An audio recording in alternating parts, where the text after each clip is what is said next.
We're transitioning here. Hey, everybody. Welcome to a Wednesday afternoon here on Kobold Press.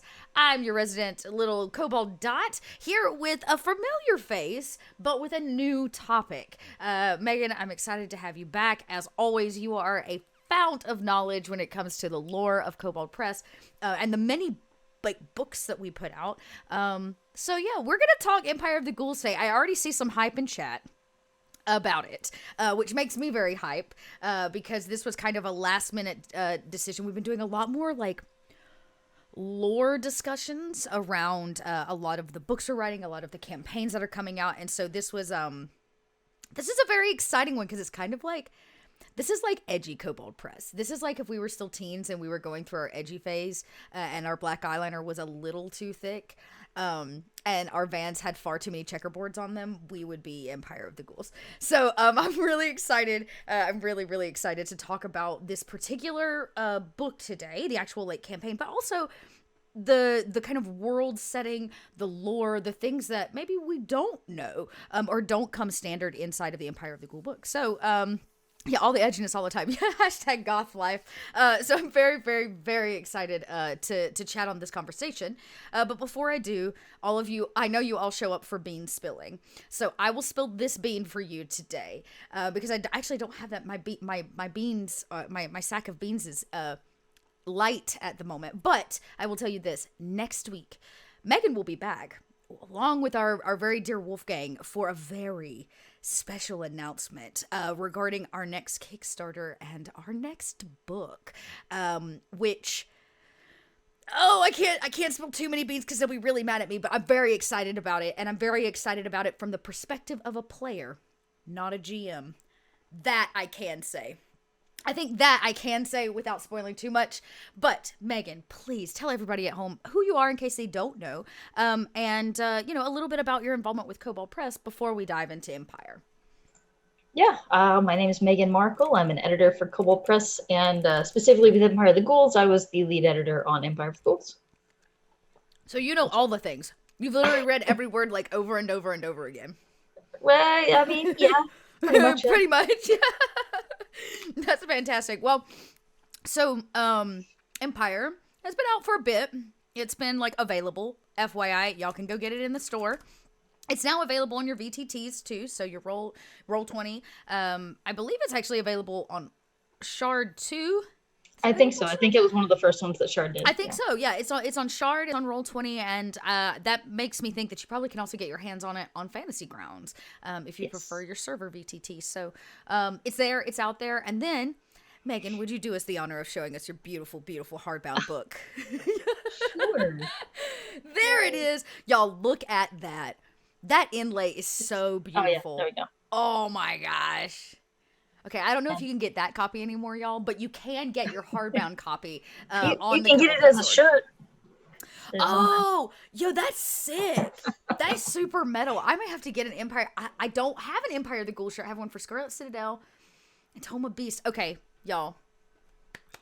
Dot's got to get with the program. Megan looks way cooler than I do in her metal shirt. So here we are. So in terms of, I guess, Empire of the Ghouls, what do we need to know about the campaign? Because it is a campaign book, right? It's not like a setting book. Correct. Yeah, it is a campaign for levels 1 to 13. I guess it depends on where you want to start everybody, but It's about 1 to 13-ish. And the big thing to know is that it is, it's hashtag goth life, like they were saying. It's got a lot of elements that aren't necessarily good for all groups, right? It's going to have some cannibalism. There's some murder. There's a lot of murder. The first chapter, all of it does include a little bit of light classism and racism and a few things like that, some touchy subjects. So there's one thing to be aware of if you are going to run it with your group, that make sure that everyone has the same comfort levels. Or if there is something that your players are not comfortable with, you remove it. I know that Sage, who did the Rising Hunger, they took out a lot of some of the racism with it and just retwisted it and flavored it into other things for their campaign. So there's different ways that you can still make the campaign work and take out some of those more, I guess, troublesome elements, or even some of the more horror elements. Yeah. You could still have it, you can pan the camera away when a ghoul is eating a person, right? Like you don't have to describe that. Sure, absolutely. Right. So basically, it's set up in a way where you can run the campaign for the comfortability of the table as the GM. Like you can make some changes, you can alter some things. Yeah. Yeah, we have some guidance, especially in the first chapter, and like the little sidebars that are like, great. hey, here's some, things to be aware of when you're running this and all of that. So. Oh, that's really, really helpful. I think it's helpful as a GM. I know when I started Courts of the Shadowfey, it was very similar, right? Because like there's that great letter from Wolfgang at the top that's like, this is about classism. It's not about classism as much as a commentary on classism, but it's like deeply rooted in this. And so when everybody started, we were able to have like a real conversation about what to expect, and I think that's very very helpful. So okay, yes, it's a bit of a horror campaign. Who would have thought? Ghouls eating people, undead, some scary stuff. But what else are we looking at here? So 1 to 13, but do they just go diving into a hole and they end up in the Empire? I doubt it. Yeah, no, I mean that would be interesting, but it'd also be kind of deadly for them. But exactly, yeah. Don't go poking your head in ghoul holes. Right. Well, the other thing, so Empire of the Ghouls had the, I guess, benefit and limitation of being our very first adventure path for 5th edition. Oh, okay. Or full adventure for 5th edition. And because of that, we wanted it to kind of showcase our world, because we were like, well, we don't know if people are going to like it. And we don't know if people are ever going to want us to do a full adventure, because the majority of the adventures we put out are small, like 1 to 2 session type things, or like a handful of sessions like Courts of the Shadowfey, right? Right, that covers a handful of small levels. So we were like, all right, so if this is our only one, we got to make it awesome, and we got to show our world, right? Okay. So the Empire of the Ghouls campaign, the first 4 chapters kind of take you around the world. So you're still interacting with the ghouls, and you're kind of seeing a little bit of their political machinations and stuff like that. Yeah. But you're kind of getting a tour of Midgard as you kind of go around, and you're kind of seeing their impact. And then the final 2 chapters have you go into the Empire itself properly, to kind of like deal with all of that. Yeah. And another one of the themes that kind of carries throughout, but is definitely very heavy in the 5th and 6th chapter, is the idea that there's gray area, right? Like not everybody's 100% one way or the other. And sometimes you have to make a deal with the devil to get, or make a deal with the lesser evil to take out the greater evil. The greater evil, yeah, absolutely. And those are some themes that kind of carry through. Like there's little hints of it in each chapter, and it just gets bigger and bigger until the final chapter you're having to make deals with like some ghouls in order to be able to get after the ghouls that you want. Yeah. Well, and so, somebody in chat actually said that really it is a campaign book, but it also has a lot of setting information. And yes. I think you're kind of backing that up with what you're saying of like, since it was our first major campaign, there was this want to kind of have a deep root in Midgard and like, right, as a whole. So you're saying you kind of go all over Midgard, and you're looking at the impact of the ghouls across the setting in total. Can you talk like a little bit more about that? Because I think that's very interesting, which means that maybe there's parts of Empire that you could use in your home campaigns. In Homebrew here, you could tie in there. So yes, yeah, definitely. So each chapter is kind of a different region of Midgard, and it also kind of introduces a little bit of the, I don't want to call it fast travel in Midgard, because video games kind of use that fast travel. Yes. But we do kind of have something like that with our shadow roads, right? Like it's almost kind of like wormholes, right? Like you spend a week on the road and you're going like several weeks worth of distance, right? But each chapter is kind of self-contained in that it's its own specific region. Like the first chapter takes place in Zobek, which is kind of our hub city. Yes. A lot of our stuff starts there. So it was very logical and natural for us to start Empire of the Ghouls in Zobek. And then from there, it kind of moves a little more north into kind of the foothills and everything near in a conquered area. Yeah. Okay. In a conquered region. And it's near where some of the elves used to rule, because in our world, the elves kind of ruled a lot of land and then they left. Yeah, and things got a little wonky. Yeah. Because, power vacuum, right? Right, yeah. But and then the 3rd chapter takes you into the north, so you get to see a lot more of our northern area, and then the 4th chapter takes you into the Southland, so you get to, and it's all just kind of a taste of each of those regions, right? So if you wanted to have a campaign that was purely in one of those regions, you could take that chapter and kind of build out a campaign just around that Right, chapter. just around and that those chapter, or regional as like a happenings. starting point to add Right. whatever else you've got kind of rolling through it. That's so very interesting. I'm learning things, everybody, live. Dot learns things. So, okay, that's very cool. So you can hit kind of these multiple sections. And so the ghouls, in terms of lore, if that's the case, clearly are having mass impact across like Midgard. So, chat, I'll say this may get a little spoilery. So if you're gonna be all upset at us, this may not be plug your kobold ears. All right. So what yeah, so very clearly have impact kind of across Midgard. So what is this? What is it? What are the ghouls up to? Because they're clearly up to something, right? I mean, the ghouls just want to rule the world. I mean, that's really, yeah. Yeah, as chat says, they're so nice. They're just misunderstood. Yeah, yeah. I mean, hashtag ghoul life, right? You just want to go to the surface and eat people, but there's that really annoying sun. Right. That's the bad Yeah, part. that one thing keeping that from happening. So is that their big problem, is like, let's douse the sun, or is it like, how do we move from the under everybody to the surface? Rule the world, eat the people. Yeah, rule the world, eat the people. That's a great idea. Um, yeah, I think mostly a lot of it is there's sunlight, right? Part of it is also they are an empire.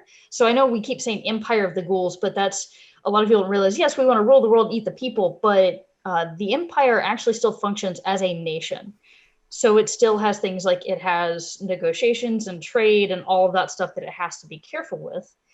So even though they do want to go to the surface and rule, and the sun is one of their biggest deterrents, there's still also the thing is that we have a vampire nation that they're working with, right? They're kind of partnering with, and they help Right. conquer a place with, right? So there's other little things like that, right? Because the empire itself, I think, is only about 50,000 people strong, right? It's not as big as they would like to be. And 50,000 people, even if all of them were well-trained soldiers, going to the surface Right. is still not gonna that's not gonna compete with the entire world coming I after. see. Okay. Well, and that makes sense, right? Like, your army's just not big enough. Yeah. So they're trying to grow that army Yes. and their And alliances.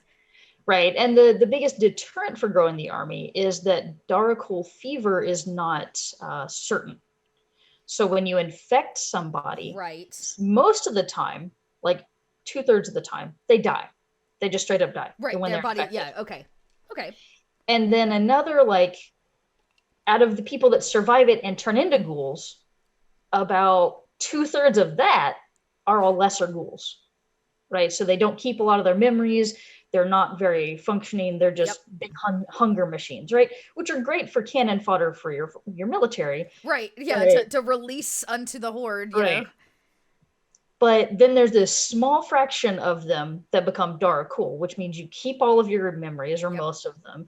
You keep most or all of your skills and stuff from your previous life. And then you're now stronger because you're an undead.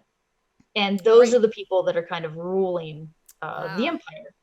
So that's only like a very small percentage of their people. And the goal of the main bad guys in Empire of the Ghouls is to make that process more guaranteed. So they don't just Oh. need their cannon fodder, they need functioning soldiers and people that remember things. Right. Yeah. You can have all the like meat sacks you want in the way, but like, if you don't Right. have intelligent soldiers. Yep. Right. Oh, Exactly. interesting. So this is a like the lead ghouls do science. They're Right. trying to like figure out how to like to grow an intelligent army, or to like grow the Dracul. That's really interesting. Because having an army full of rabid dogs is cool, but the rabid dogs still need handlers, right? Yeah, so much ghoul So, science, you know, like that's them. They're like sitting around going, how do we biologically make this better, so that we don't just end up with a bunch of like mindless mindless zombies, or mindless zombie dogs. yeah. Okay. Now I've got so many questions. So speaking of chat, toss your questions at us so that we can like weave those into conversation. So you were saying that the empire itself is not that large, but clearly they're having kind of this big impact. Is that because they've created these alliances? you were talking about they've created an alliance here, they're strengthening themselves there. Where and how? Well, I've got questions. So, who else are they alliancing with? And two, in terms of lore, and two, how do your players work into that? Like, are they helping with alliances? Are they mitigating things? Are they trying to stop it? Because I'm gonna be honest, if I end up at a table with, as Chatso pointed out, a bunch of Gomo kids, right, ghouls, and all of these undead types or a necromancer or something like that, they may not want to stop it. Yeah. I'm just saying, I can just hear my players now. I was like, but we like them, the ghouls. Oh, great. Well, there goes this campaign.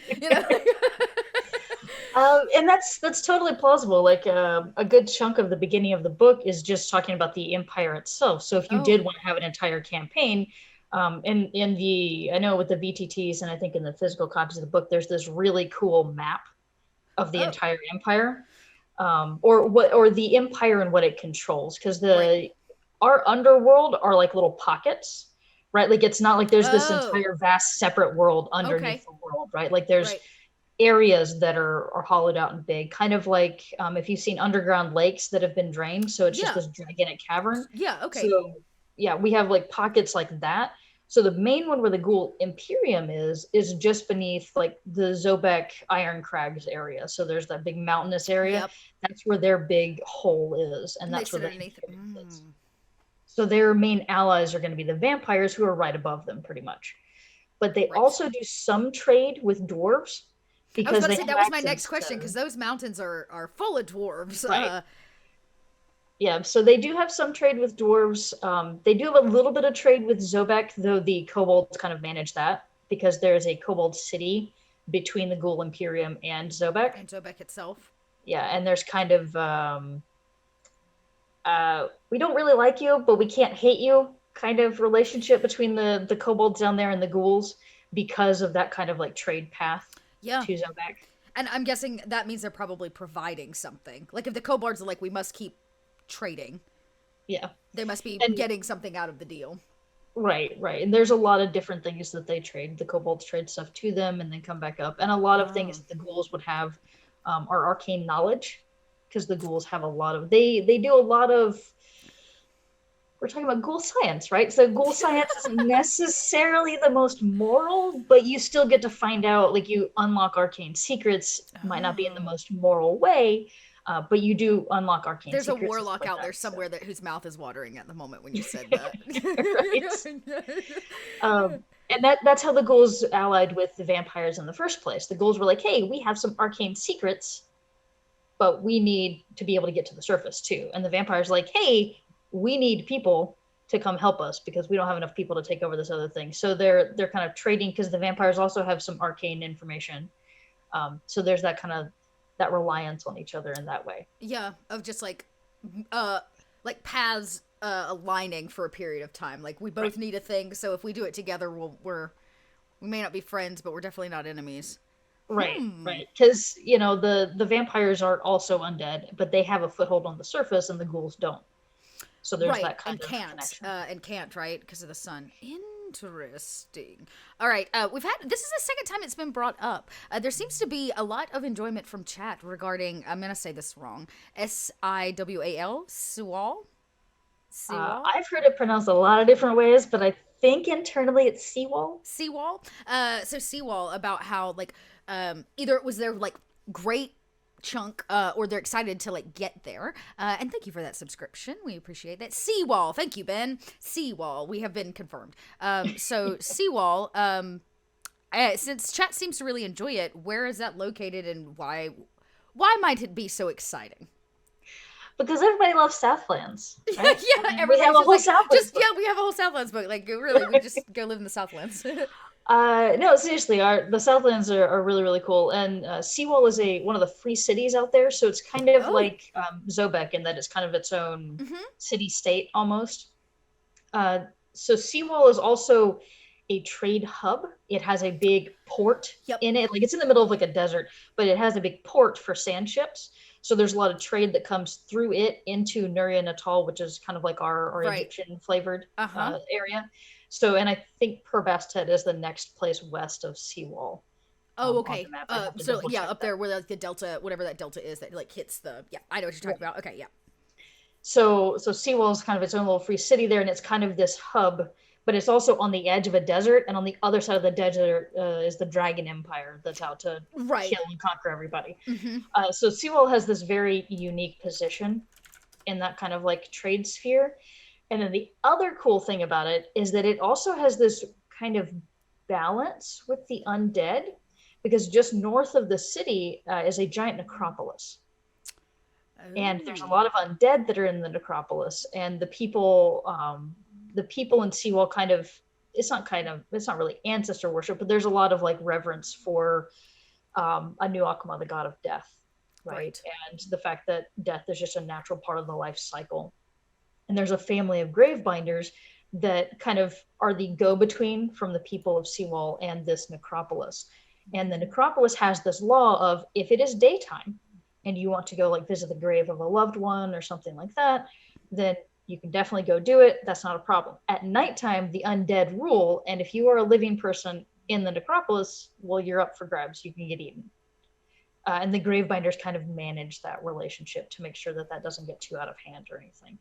So it's an interesting balance. Yeah. When you don't normally see undead and living working together.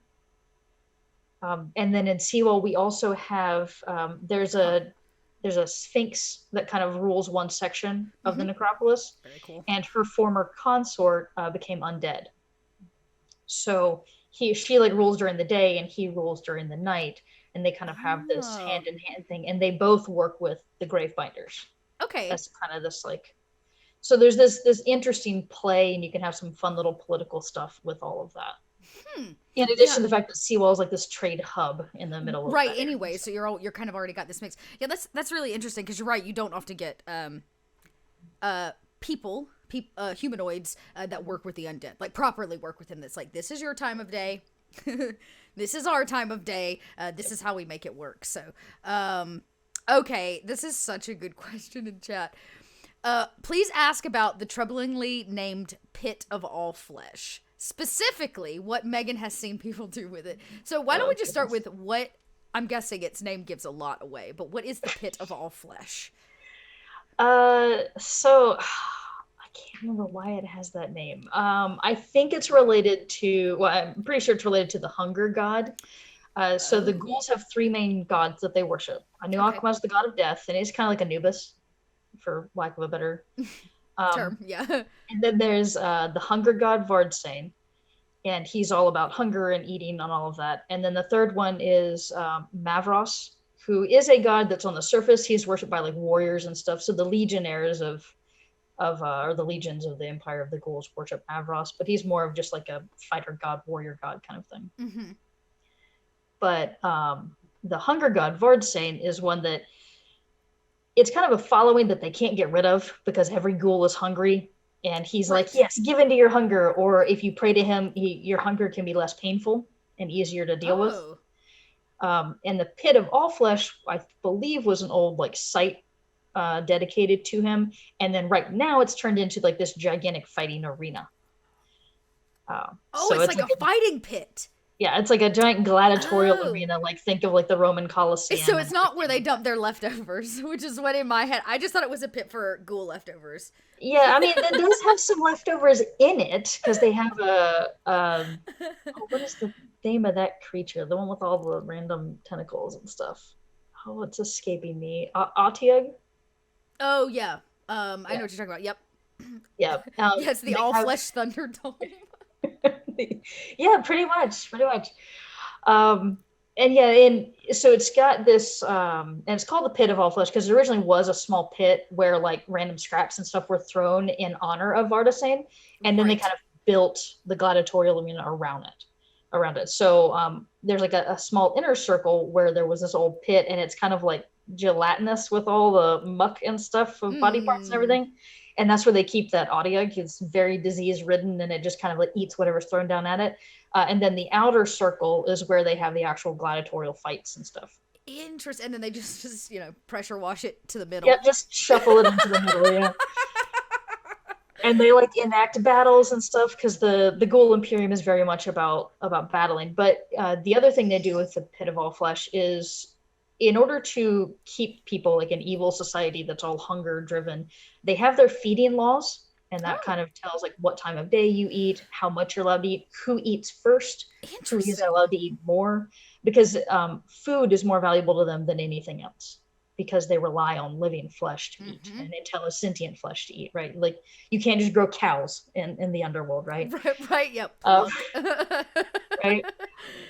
So they have very strict rules about feeding, but they also have a handful of different political parties. And in order to make sure that everything kind of stays all hunky-dory, they have these fights occasionally. So every now and then, like the dukes and the nobility will kind of pit some of these factions against each other, and then they'll have like tournaments and stuff in these fighting arenas, and that kind of gets the aggression out without actually causing a civil war, because the Imperium is always like on the brink of destroying itself, because it used to be a bunch of different kings that were kind of ruling each other and killing and eating each other and everything, and eventually it kind of sorted itself. Right, until one guy came in and was like, I'm going to rule this and you guys are going to listen to me and I'm going to kill anybody that doesn't, and everyone's like, okay, sure. Okay, yeah. Interesting. So really there's like kind of a deep history that even the players may not get right away, because they're walking into ghouls that have some very clearly social and political like structures, and they're walking into like we know what it's like when the ghouls get hangry, so we built this pit to like mitigate that problem, or like let them work out some of their aggressions between each other. But your players are walking in kind of at the latter end of that, so to know that there's like so much lore about all of these kings or all of these leaders that were fighting for their right to the you know, the Ghoul Emporium is really interesting. And yeah, they had the different kings fought. One of them said, hey, I'm gonna rule everything. But the other thing, I just thought of it and now it's escaping me. It's because I talked too much. No, you are perfectly fine. No, the pits, it was with the pits, they don't always fight each other too. Because one of the signs of status in the Ghoul Empire is that if you don't need to eat, that's a big deal, right? Like not needing to eat. So if you are a Ghoul noble and you have living slaves, okay, that's a big sign of status. Like I have food that I don't have to eat. Right. And so, and a lot of times those slaves are skilled slaves. So like one ghoul might have a personal blacksmith that is a living blacksmith. Another ghoul might have a personal tailor that is a living tailor. And that's a testament to this tailor's skills are so good, I can't afford to eat him. Yeah, I can't eat him or my pants won't fit. Right? Like it, and they search for these skilled slaves, right? And they're like, we want this. And it's kind of a symbol of status, right? So part of that in the Pit of All Flesh is they have these fighters that are living people. And they're like, my fighter is so awesome. I can't afford to eat him because he's kicking everybody else's butt in this pit and making me a lot of money. Man. Right? Like I'll eat one of those halflings that we captured later. I'm not eating my fighter. You know, so they have this interesting dynamic, right? So you're talking about people, like living people coming in, like that is, if you're kind of dragged into the empire, that's one way you can kind of make your way, is to be one of these kind of valued members of the society. That's very good. Actually, you know, like as a GM, my immediate one is like, oh, how cool would it be to start this campaign where all of your PCs are serving a ghoul? Like they're all working already for someone, which also could have like a lot of political drama because like depending, right? Or like maybe you're a fighter, or maybe you're like the greatest tailor for the ghouls that have ever, you know, hemmed a pair of pants or whatever. But like that's a very interesting way, because, you know, sometimes we don't always just start a campaign at the beginning. Sometimes we're adding it, you know, to a campaign, or we're trying to work it into what we've got. Sometimes we don't have time to start at the beginning and work all the way through, so we're gonna kind of hop, skip, and jump or piecemeal together. And so that's a very interesting place to kind of position your PCs, like already in the crux of the world, or of their hierarchical politics, I guess we'll say. So okay, another good question. So was there a character or an aspect of the book that went from a small paragraph, or in this case something tiny, to a bigger part of the book during the production? Like did something get did it did it get exciting? And we had to be like, oh, we gotta have more of that. Um, I know the grace point system in the third chapter was really popular Oh, with okay. the playtesters, and so we fleshed that one out a little bit more. The grace point system is kind of you've gotten in the good graces of this group of like Viking women, basically. Yes. And they're like, hey, come do some Viking contests with us. And you do. And then they're like, hey, you're pretty cool. We're going to send some fighters with you and you can go do stuff. And it ends up being Oh. these like kind of lair actions that the players get as a group. Oh, that's very Almost. cool that they can Or like like legendary use. actions, Yeah, sorry. legendary actions that they can like use in combat because you've got extra Yeah. hands. Oh, that's really neat.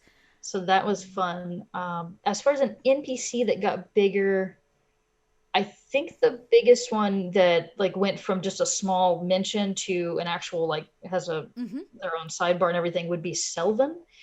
She is a Shadow Fae Darakul Oh. who is a Shadow Road guide. So if you need to be able to get to the Shadow Road or from the Shadow Road, she's Oh. a guide. And she also is part of the Order of the Ebon Star, which are some Mm-hmm. ghouls that are like F you to the Imperium and left, and they now Yes. serve the Queen of Night and Magic. So she basically serves the Queen of Night and Magic, and she wanders around the Zobek area, Ironcrag. So she's on the Yes. surface, and she helps people get to and from the Shadow Roads. You'll She's learn. just a guide. Yeah, if you tune into our pirate adventure, you may learn more about all of that. Spoiler alert. Interesting. Okay, that's cool. Because, in terms of production, you think you start somewhere, and then thanks to the excessive Oh, support on Kickstarter or the extras, stuff just kind of grows and changes. And I think that's really cool, too. Another kind of tie into the surface realm, like the rebels of the rebels, basically, like the rebellion against the ghouls was really interesting. So yeah, and their start as a rebellion is also pretty interesting because their start is that they helped with the vampire because the vampire's like, hey, we want to conquer our neighbors. Can we have you guys come help? And the ghouls are like, sure, we'll do it for X number of right. books or whatever. And they did. And then afterwards, there was this big advertisement. Yeah, we're going to go to the surface and we're going to get all the food. It's going to be great. And then there's a lot of people that are like, hey, the emperor promised us food, and all I see is all the dukes are getting food, and none of us really got much of anything out of this. Ooh. So that's kind of how that organization started. They're like, yeah, this whole vampire thing, this is a raw deal. So they're like, we're leaving the Imperium. They promised us all this food. And then the Queen of Night and Magic, because Queen of the Fae is like, yeah, sure, there's these ghouls. They're pissed off. Let's Yeah. get them as friends. And she's like, I'll make it to where the sun doesn't hurt anymore. And they're like, really? You can do that? And she's like, yeah, of I can do course. anything I want. I'm the queen of night and magic. Right? That's And then really cool.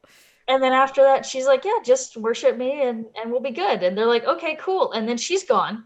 And now her like living followers are like, what is happening? Yeah, you just left us. They basically were the union that was like, we're out. Right? Like we're leaving the ghouls, and then somebody was like, "Hey, we got you." The union's like, "We got you," and then the union's like, "Ooh, we also don't got you." So now you have this structure, but you don't really have any of the support. Yep. That's really interesting. Yeah, because her normal followers, like if a member of the Ebon Star goes to one of her churches, Mm-hmm. they'll be like, yeah, you can stay for a bit, I guess. Why did she brought these people into our church? What is she What is thinking? she actually doing? Nobody knows because she's Right? locked And the away, high hidden in priests her are all like, courts. yeah. And the Which is high a different priest of book. Sarastra, right? And the high priest is like, well, she's a Fae queen. What do you expect? She does what she wants. We're not going to argue if they want to come hang out in the church. Hey, we need somebody assassinated. We don't want to send a Shadow Fae. We got some ghouls over here. Let Yeah. them go do it. Wow. That's a really interesting dynamic between the two of them too. Kind of like the promises met and not met, right? Between like the promises not met by the ghouls and then a promise met but also not met by the Queen of Night and Magic. So well, and she has to keep she has to be very neutral and be careful with it right. because her the Black Prince has an embassy in the capital city of the ghouls. Yeah. So there's kind of a political thing there where the ghouls and the Shadow Realm have to kind of keep this, or the courts of the Shadow Fae have to kind of keep this kind of political truce. Yeah. Yeah, they But can't then like she also yeah. has this organization over here, and it's like, okay, yeah, you know what? She's the Fae Queen. She does what she wants, Yeah, right? she does what she wants to. So this actually, I'm gonna skip one question, but coming back to it. But this ties directly into this question, which I think is, does the module or does the campaign have a similar like faction status system as Courts of the Shadow Fae, or do you think that or could it even be brought over from Courts? Because I think that's a very interesting thing too. Like if you're messing around with Shadow Fae, you know.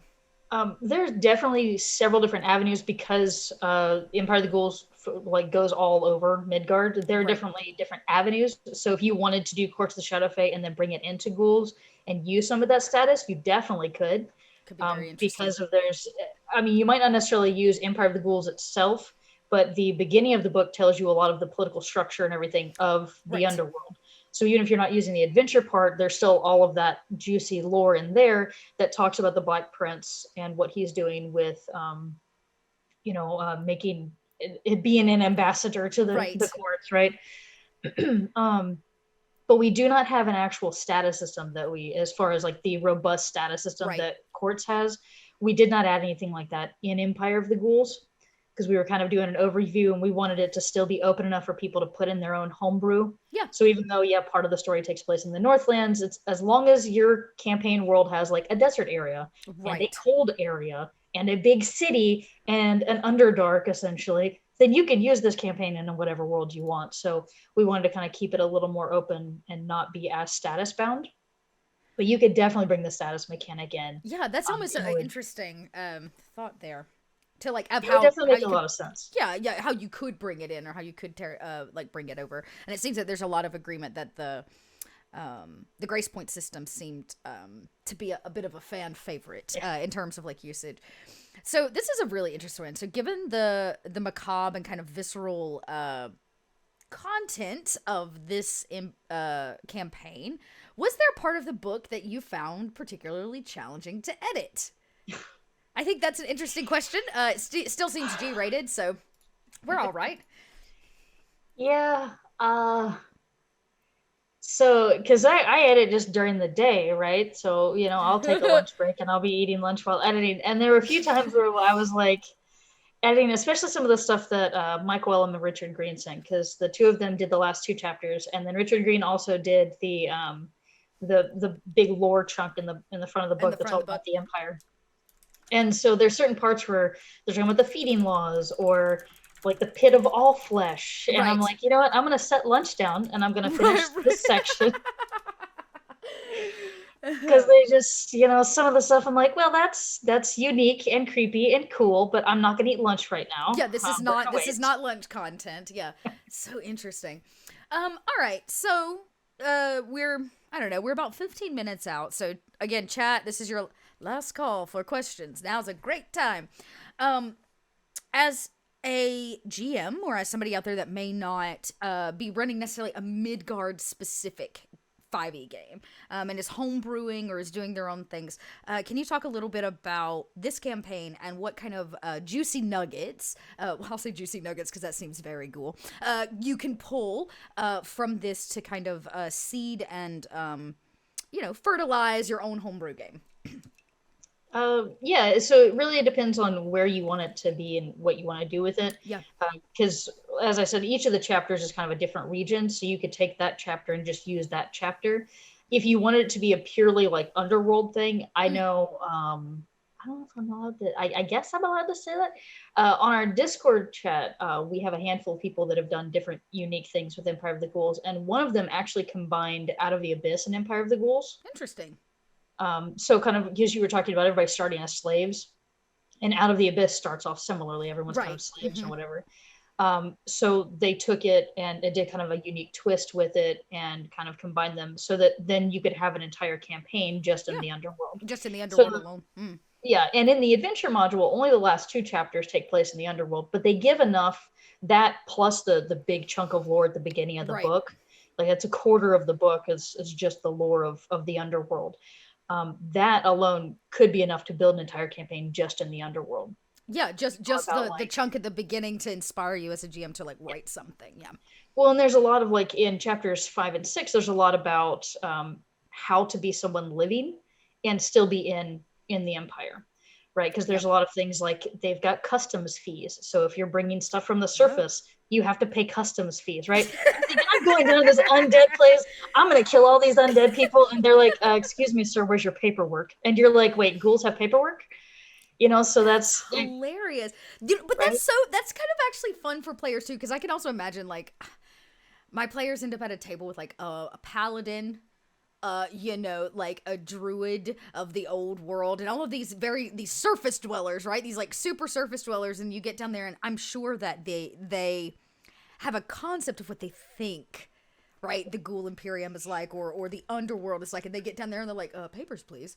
You're Right. like, papers? It's a ghoul. I think that's actually kind of funny. There's like a strange macabre humor Right. to that to like adding to adding so much structure to what the average surface dweller might consider like, oh, that's just a bunch of undead. Right. Right, just like the peanut butter slab over like, oh, undead, they're not unworthy, right? Or they don't have, or so that's kind of cool too. This idea of the misunderstanding of the underworld, their structure, the ghoul imperium, the way that we that they have structured themselves to be able to survive, which is Yep. also really interesting. Like they're not just monsters. So that's very cool too, of like how eye-opening it could be for a bunch of your players that may be coming out of a totally different setting, completely homebrew, and end up being asked for papers at the door of the underworld. Right. Well, because they have to register as travelers when they come to the pit of all flesh, because they're there to talk to somebody, and they're like, well, we need to Right. get in, and they're like, well, we can't just let you in.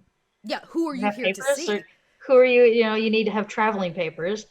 And then even if you disguise yourself as a ghoul, you still have to have traveling papers, because you're not a ghoul from the Imperium, you're a ghoul from somewhere else. Right. So there's traveling papers. And then if you are approaching the Empire as a living creature, in all of the cities they have living quarters. So it is a section of the city Hmm. that's usually walled off, and that's where the living are allowed to be. And if you're a living person, hang out there. And if you are outside of that area, you either need to have some type of ghoul escort, or you need to have some type of paperwork or something that says, hey, I'm allowed to Wow. be out and about. So a lot of like kobold merchants and stuff have these papers that say, hey, I'm a kobold merchant. I'm here on this business. This is my train of people. So I've got like cave goats and stuff that are carrying all of my stuff, Yep. so don't eat them, kind of thing. So all these like protections.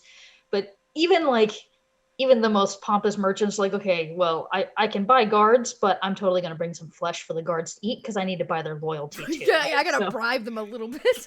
right, just a little, because I can give them coin, and coin will allow them to go purchase flesh later. But if I Right. give them food right now, they're going to protect me, because there's a Interesting. lot of ghouls in the empire. Like a good fifth of their populace are beggar ghouls, and they're these just like basically rabid dogs that kind of hang out in the alleyways and stuff. And they have enough sentience to be like, okay, they understand the hierarchy and the structure. Right. So they But if there's a abide. living creature, right? So if there's a living creature that has paperwork or something, they're going to leave it alone. But if you're just a living creature walking around, they're like, you look like dinner, and they'll attack you on the streets of a city because you're not in the living Wow. quarters. The living quarters are protected. Huh. So they have this interesting structure where it's like, that's for the living over there. And if Right. you're not, you need to have paperwork or you get eaten. Sorry, we can't control what happens to you in the alleyways of this city. Wow. I feel like there needs to be like a tour guide. There needs to be like a kiosk on every corner that's like can do, don't do. Yeah. Because I feel like I would push all the buttons, or I'd be that person that's like, and then these ghouls come out of the alleyway and it's like, hey, you got papers?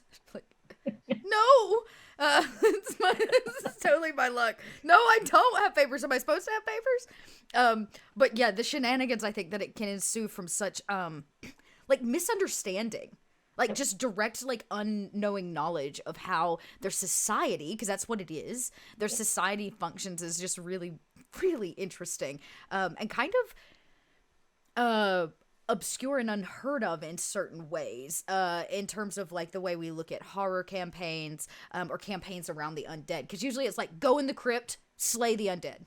It doesn't Right. matter if it's a skeleton or a ghoul or a thing, they're all the undead. They equally get, my eldritch blast to the face.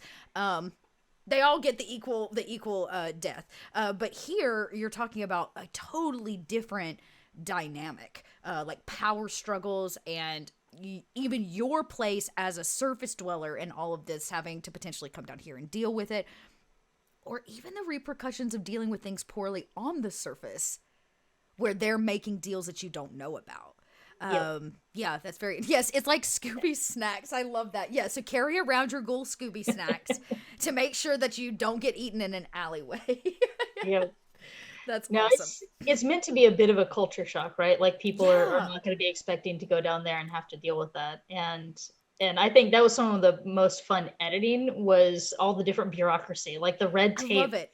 that all the players have to go through in chapters 5 and 6. And I know people, when they think Empire of the Ghouls campaign, they're probably not expecting to have to deal with bureaucracy. Yeah. But it's, for us, it was fun because it kind of harkens back to the original thing that Empire of the Ghouls is paying homage to, and that's Wolfgang's original adventure back in dungeon number 70. And it's the idea that ghouls have an empire, that they are smart, they have a structure, they have a society, they have a culture, and you have to learn how to deal with being in their culture because you are an outsider in their culture. Right. So it was a lot of fun, just all the different paperwork. Yeah, and stuff. I just think that's so great. Yeah, the bureaucracy. See, I'm that kind of GM. I love putting my players through like literal hell, but not like, okay, here's a grind of combat. Like, I love this idea of like, sorry, you're gonna have to stand in line. Yep. You're gonna have to stand in line to go get at some window to get your papers so that you don't get eaten on the streets. Like, yeah, that is so funny. When I was preparing, because I'm actually running Empire of the Ghouls for my home group now. Oh, nice. I started a few months ago, and when I was preparing them, I was like, okay, here's all the inspiration, and I gave them like different songs of it. I like the more spooky horror rather than the like Saw horror. So I went with like, here's the Goosebumps soundtrack and everything, right? Oh, cool. Okay. Little things like that. But then the other thing, so I gave them all this, like, that Monster Mash, all these like fun little songs and movies and stuff for them. A Monster Squad, I think was. Yeah, Monster Squad. Right. And then there's one that was it Michael J. Fox did where he was like a ghost inspector or something, had some allied ghosts. Oh, yeah. With What him. is that? I know what you're talking about. What is that movie? Can't remember the name of it. All right, chat, help us out. Is it Fright Squad or something? I can't remember what it's called. But yeah, it was another one of those. But then at the very end, I was like, also inspiration for this campaign. And I gave them a clip from the movie Jupiter Ascending. Yeah. When she first arrives and they're having to do her paperwork. And there's just like this a minute and a half clip of them having to stand in line and going to somebody being like, no, you need this other form from this other department. So they go to this other department. And I was like, oh no, you need this other form from this other thing. And they go this other. And it's like, it's a minute and a half clip just of that. And so my player's like, oh, this is cool. It's like, what is this? I'm like, it'll make sense Here later. we are. Yeah. The Frighteners. Very nice. Thank you, Richard. Yeah, and that's very cool, too. Richard said there's some handouts at the back of the book. Yes. Of some of that paperwork, which is super dope. That is so cool. To be able to... I'll drop a link again, chat, so that you can go check out the Kobold Press store if you want to get yours. That is so neat. Because, like, I love handouts, especially now that we're getting back to the point where we're playing with people in person. That one. So this one's for a Kobold merchant. Wow. So, like, a Kobold merchant would have this kind of paperwork to prove that they are allowed to be dealing. Yep. And it even has language like it's a living merchant, enjoy complete access to any lodgings for the living that please her. Be it known, speedy protection of life and the recovery of goods are not guaranteed for any living merchant boarding outside the lodgings reserved. But this writ covers her companions and any animals that she has with her. Oh, so you're man. I'm sorry, you don't have the right stamp to be carrying, leading that cow. Yeah. Man, very cool. Okay, last call for questions, everybody, as we kind of round out. So yeah, I think now I want to run this because I feel like my personal macabre sense of humor really matches. There was so much I learned today that I didn't know. Like, I knew it was clearly a dark kind of horror campaign. I definitely knew that obviously there was some kind of empire happening. That there was this. That there's some kind of political play happening here with the ghouls, though I didn't quite know exactly what. But I'll tell you, I'm really drawn to the other really salty and shady stuff. like the bureaucracy and the diplomacy that it requires, because when you tell your players that they're going to do this, they're going to build their players for combat. They're like, oh, we're going down to kill some undead, and we're going to show up, right? And then they're going to bro out, turn up at the doors, and it be a point in which they need a little bit of diplomacy, or they're going to have to, like, fight their way at the bottom of the barrel in these pits to, like, earn some kind of status just to even be spoken to. Like, those things really... those things really get me Jones, because those are the things that your players can't really plan for. And those are the things that you can give them that really escalate a story, I think, into like a new level where they're buying into things more than just killing the ghouls. Like, everybody on the surface is killing the ghouls. What did you do today? You know what I mean? Like, what did you do while you were down there that wasn't just slaughtering ghouls? And so I actually have a deep-seated interest in actually running this now too. So I think that's really... and there's a lot of fun with the political stuff of having to ally with certain ghouls to be able to get at other ghouls. Yeah. So there's that whole, you've got your lawful good paladin down there. It's like, well, that's the greater evil, and I have to I don't like this guy. But but I gotta be our paths are gonna align for just this little bit. That would be, I think I think playing a paladin in this campaign would be probably one of the most challenging things what that I you told could do. my player when he picked a paladin. Really? Speaking of Paladin Hulk arrived just in time. Hey, PH. Yeah, did someone say lawful good paladin? Yeah, that's that would be a real challenge, I think, to have to go into the Ghoul Imperium and have to face your lawful goodness in the face of what most people would consider evil, but here they are with all of this, like, bureaucracy, which we all know is the true seed of evil. It's not because they're undead. It's definitely because they have a bureaucratic system in which you need a piece of paperwork. Right. I love that so much. Well, Megan, I wanna thank you for coming and sharing laughs with me today about what is probably the darkest campaign that we have at our store right now. So there are a couple things, everybody at home, you can go check out. Remember, you can always grab the new Midgard World book that is now out for 5e. That's going to give you kind of a start dive into some of this. It may even talk about some of the major characters, right, that we dropped. But you can also go get your hands on the actual copy of Empire of the Ghouls. I think I'm going to have to, because I just want to read the lore at the top. Like, the way everybody's been talking about the lore at the top, I just want to know. Yes, and it's a good, I think the first, 60 or so pages, it's all lore, just of the underworld. So if you just I want to make an entire campaign in the underworld, just the first, quarter of the book is that. Yeah. And then you have the Underworld Player's Guide, which details a lot of the races. And then there you go, you can build that. You don't even have to use the campaign. But, I mean, we definitely encourage the campaign, because it's really cool. Please run it, because it sounds really great. But yeah, it does seem like there's some and there's a lot of magic items and monsters and stuff, because we have a lot of underworld monsters that don't necessarily appear in the campaign itself, but would be at home in the underworld, and that's in the back of the book too. Oh, okay. So that helps you flush out and build more on more on that. And then of course let's all that deep magic that you could get your little grubby kobold claws on. I love it so much. Well, everybody, remember, you can grab Empire. You can go grab your Midgard World book for 5e if you want to. And it looks like if you're really just getting back in the groove of things, and all your friends are finally coming back to the table, and you have solved the scheduling problem of gaming with people in person. Right. It looks like you could even extend it potentially into Courts of the Shadow Fae. Which is very cool, because that was news to me as somebody that's a bit obsessed with that campaign right now. So I think there's and there's the Underworld Player's Guide. Thank you for the reminder on that. Don't forget, there's a whole guide for players in terms of building for the underworld or making characters. So you can go check out our store and gain access kind of to all of that. But I want to draw last minute attention to one more thing, because I always do, because I think it's one of the coolest things. Oh yeah, Underworld layers. If you need to add some extra sauce for your players, you can grab a couple of the layers there. But I also want to draw attention to our free Midgard map. We talked about a lot of the locations today. And even though the Shadow Realm, right, and the Underworld aren't necessarily on this map, I don't believe, they actually may have a layer. I can't actually answer that, but the Midgard map is there, especially since the the beginning of this campaign, you're saying you're kind of hopping, you're going north, and then you're hitting the Southlands, so you're coming over here, and you've got the area of the dragons and the place where the elves kind of disappeared. So you can kind of check all that out and look at a map to kind of get an idea of this fast traveling that your players would do, and how much of the Midgard world they'll actually cover. And that map is free right there online. And it has a plotting tool.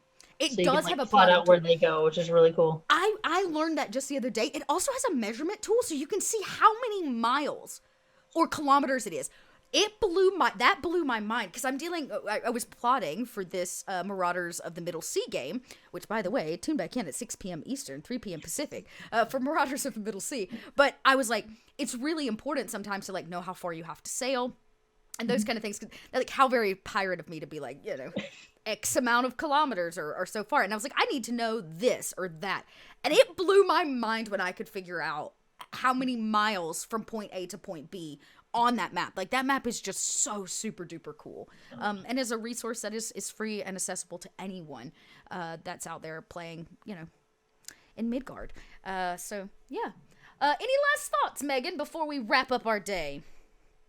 No. Everybody stay safe and hydrated and cool if you're in a really hot place, and I guess warm if you're in a really cold place. yeah.